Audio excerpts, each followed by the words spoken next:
All right, folks, welcome back to another exploded figure review. Today we are looking at the new Mythic Legion Sir Elijah. So let's take a look. You best get ready, because now it's time for Art by Akerman. All right, so, Necronominus has started shipping out from Mythic Legions, at least from the direct pre-order. The street date is not yet hit for retailers. These are still available on several retailers, including my favorite, Wolf King Customs, for $49.99. The direct pre-order price was $37. And I'd like to, before we get into the review of the actual figure, I mean, first of all, just look at this. Like, even at $50, right? Like, look at all this stuff that you get for $50. It is a crazy amount of value. I love this. This is my most anticipated figure from this wave. Not my most anticipated figure for the year, because there's another Templar that's coming out, Sir Enoch from All-Star 6, that on top of this kind of stuff, he also has a cape, which, who doesn't love a good cape? So let's see, where do we start here? Let's start with the heads, okay? So initially on the figure, it comes with this chainmail headpiece with this faceplate in here, and that just pops out. For me, I used one of these little popsicle sticks, and I just kind of went under the chin and popped that out. It's got two little peg things that go into these holes, and it just pops right in there. And then it has a separate faceplate over here that they included with the Necronominus wave, which is this skeleton one. So if you wanted the skeleton in the chainmail, you can do that. If you want the Sir Elijah, there he is there, which, I mean, beautiful paint apps, looks amazing. From a customizing perspective, do I think that we're going to see a bunch of these faceplates? I think that Four Horsemen's going to continue to use like this sculpt, right? Because they've already paid for the tooling, and so I think we're going to see this in future figures or something like this, which means we're also going to get hopefully more faceplates like this, which would give you some interchangeability. From a third-party printer perspective, I don't know that we're going to see a ton of these. And that's not a challenge out there. I'm sure somebody's going to do it, but when, I'm not an expert at sculpting and using ZBrush and stuff, but my understanding is the amount of time that would take to make something like this is not much different than the amount of time it takes to make an entire head, right? And then you have to make sure that you've got all the measurements right so that this is going to fit in here perfectly. And then, if people are not buying a whole head, they're just buying a plate, I'm sure they're going to want it cheaper than what a head cost, but it doesn't really save much money. I mean, you're saving some resin, but in terms of the amount of time that you're taking to make these, in terms of sculpting and printing, it's not much different. So I don't think we're going to see a ton of these from the 3D printed world, but I do think we're going to get some more options from the Four Horsemen that'll create some interchangeability. But for right now, we've got this one, and we've got this skeleton one, and there's some other ones coming between this and All-Star 6 that we'll talk about. So then underneath the head, you've got a neck peg, right? And there's started to include these articulated neck pegs, so you can get some kind of forward and backward movement on here. And it has a separate one that was attached underneath it. And you might say, okay, well, why did we get two of the same neck pegs? And they are both articulated, but they are different. If you look, the one that came on the figure is actually taller than the other one. And I was kind of wondering about that. I thought maybe just kind of a little personal preference or whatever. But I talked to somebody from the studio who had said that this longer one is really more for like this bucket helmet one. It kind of gives it a little bit higher because you've got so much of this bucket helmet. So this works really well with that. Whereas the shorter one that comes in a little baggie in there, so don't throw that baggie away, it comes underneath the clamshell. is really better for kind of the standard head that came with it. So even though it comes with this long one with the chainmail head, really the long one would be more for the bucket helmet, and then the short one would be more for the chainmail head, okay? So there's that. Then, you know, you've got, I think I talked about the chainmail neck piece, but you've got, you know, this here that kind of matches in with the head. And this does have a little connector that pops into the torso, similar to ones that we've gotten in the past. So if you're putting this figure back together, you're exploded like this, you would want to put this piece on before you put the neck in, because that neck will kind of cover part of this little peg here. So if you put the neck in first and then you try to put this on, it's not going to really work well. So there's that. Now we're going to start getting into the soft goods. So this is the like tunic piece for this, that slides over what's basically like the Valiant Knight torso. So if you wanted to go with this look, you can, or you can, you know, leave the soft goods on there and you get that Templar iconic kind of look. But even without this, you can see just amazing details on the paint apps. You know, you got your little rivets, your gold trim here, looking very nice. I will say that when you're using the soft goods, it's taking up some space between the torso and the hip joint. And so if you're not using the soft goods, you're going to have a little bit of a gap there. But you know, there's a couple things that you could do to remedy that. You could use a different hip joint that maybe has a little bit smaller peg, if you've got some other Mythic Legions, or you can put something in there to kind of take up that space. You know, some cotton, some, you know, a washer. You can get like a rubber washer and put it around there, something like that that'll take up that space, and then you won't have that floppy movement and stuff on here. But if you do want the soft goods on there, you don't have to do anything. You just leave the soft goods. But this is really cool looking. So then we get, let's see where we go from here. We'll go to the arms. So on the arms, you've got the newer kind of Valiant Knight articulation arms. Gives you a little bit more mobility. And, you know, unlike the Valiant, you can see there's just a ton more paint apps on here. You've got these leather straps painted, this chain, all the gold trim and the rivets. Just a really cool paint job and a sleek look. Like, this is just very rounded, sleek armor. So very, very neat there. That then goes into your elbow piece. Now, your elbow piece, one thing I noticed on both arms, it looks like from the elbow piece into the gauntlet or bracer, there was a little bit of, looks like they painted this part and then they put these together, and I had some paint overlap here. So these kind of wanted to stick together. In that situation, heat is your friend. But just know when you take that apart, you may get, like I've got a little bit of gold right here and it wanted to stick. So just be aware of that. You don't want to like rip anything. The other thing is that some of these pieces are softer plastic than others. So you want to also be real careful when you're heating these up that you don't melt it. Depending on how you're heating it, if you're just using warm water, probably should be fine. If you're using hair dryer, you're probably okay. If you're using a heat gun, the key there is just to keep it moving. If you leave it in one place too long, that could definitely melt the plastic. So there's those, and then it goes down into the hand. And this is a new hand that we're getting. You can see once again they've got the cool paint apps on here and stuff. This one has the horizontal hinge.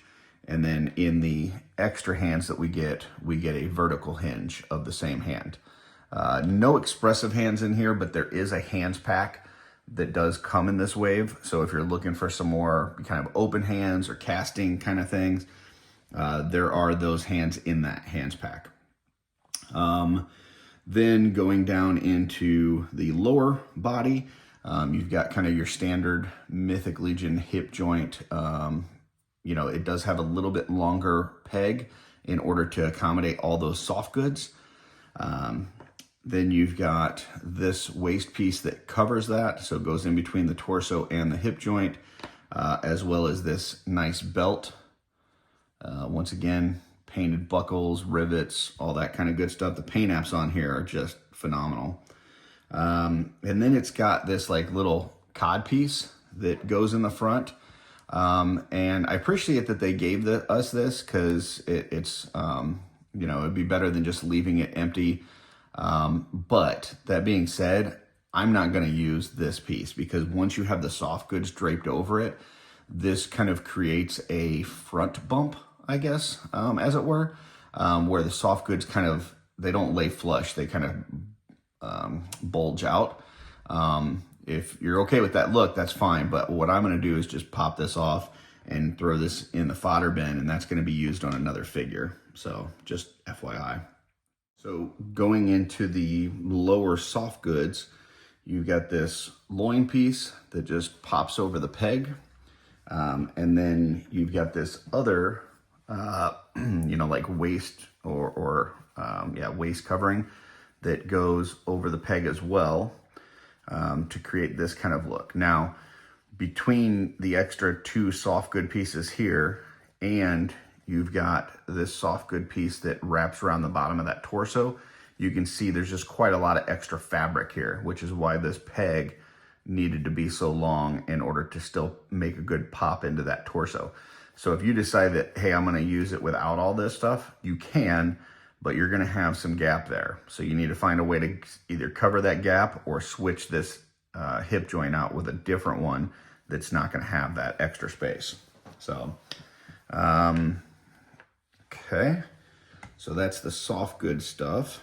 Then as far as the legs, you've got your standard kind of hip into the thigh part right here.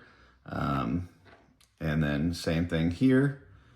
And then you go into the actual like upper leg. Still got those really nice painted details, the gold trim, the buckles. I mean, they just did a fantastic job on this. Then you go into the lower leg, looking great, gold trim, buckles, fantastic work. And then you've got the feet. Now the feet will separate from the ankles.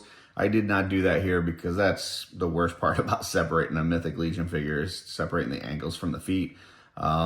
But you can do that if you want to. Those are what those feet look like. And then going into some of the extra stuff that came with it, you've got this little dagger here with a sheath, which is nice.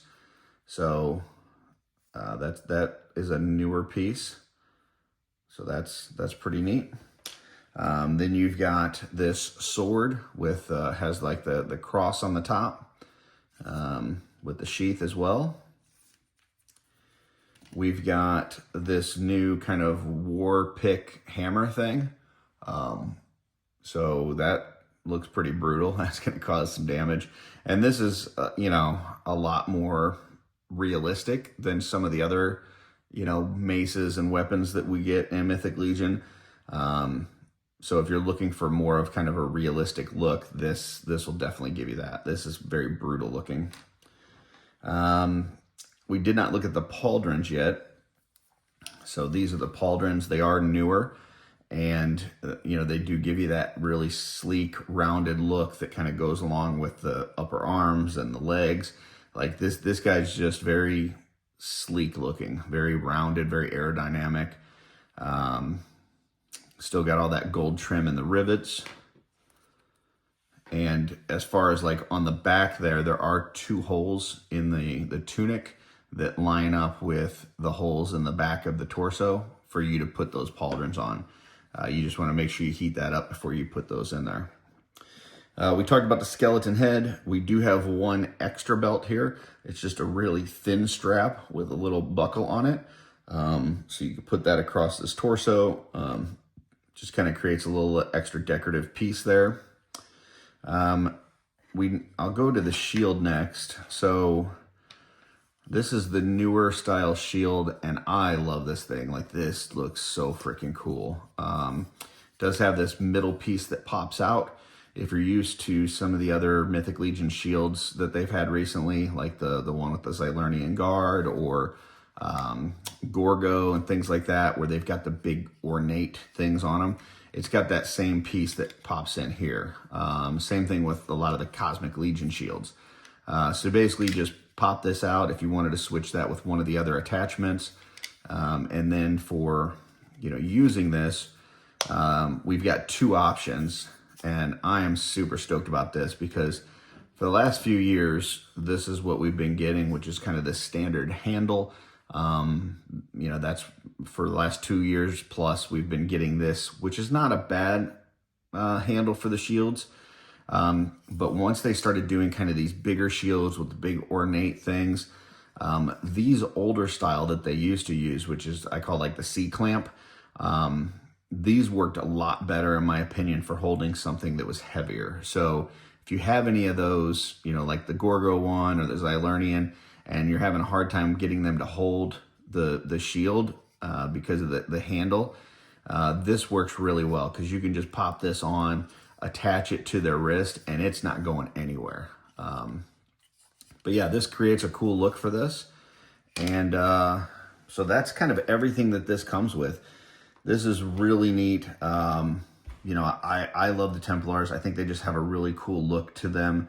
They're obviously a different story in mythos as opposed to like what we know in real life, to where even like the what we would know as a cross on here isn't technically a cross in their world, it's a sword. So, a little bit different in terms of meaning and what they are, but just a really cool look. I love this new bucket helmet. This thing is just really neat. And I think this gives you a lot of army build option with this. If you just want a whole bunch of Templars and then, one Elijah that's kind of in front, you could definitely do that. And for me, I really like the God's Fire series, which is a series from Wolf King Customs, where they've got these kind of monks that, have kind of formed this group to, stomp out evil. And it's just a really cool storyline. If you go to godsfireseries.com, you can read the bios, or you can actually listen to them be read by Emil Wickman. The whole God's Fire was created by Emil Wickman and Stephen Bisciotti, and then it's sold at wolfkingcustoms.com. And, we haven't had a standard Templar in a while. So we've gotten some Dark Templars and Relic Guards and stuff like that, but we haven't had a standard Templar in a while. And now that we've got this and Enoch coming out, I'm looking forward to what we're going to get with God's Fire. I think it's just going to be a lot of fun. And here's a look at this Elijah with a God's Fire Redeemer head on it.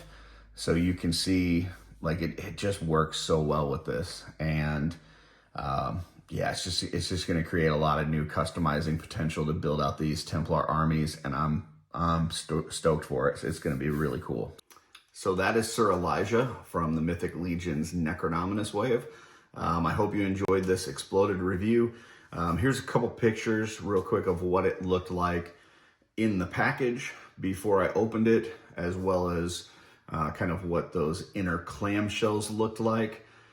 Just so you can kind of see what it looks like in package. And then once again, here is a picture of it with that God's Fire head on it. I'm just super stoked for this figure. This and the Enoch are going to be really cool to add to the collection. I can't wait to build out a bunch of these with those bucket helmets as well. So hopefully you ordered these. I know I ordered way too many, but I guess that you can't have too many. But if you haven't, go get some. I know they're available at a lot of retailers. My chosen retailer is Wolf King Customs. They've got a deal right now where if you go and order that figure, you get extra bonus parts with it. So you can't beat it. Same prices you're going to get everywhere else, but you also get bonus parts. So if you're a customizer, and let's face it, you probably wouldn't be watching this if you're not, that is the place to go. So like I said, I hope you enjoyed this. And until next time, folks, keep creating.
Art by Akerman.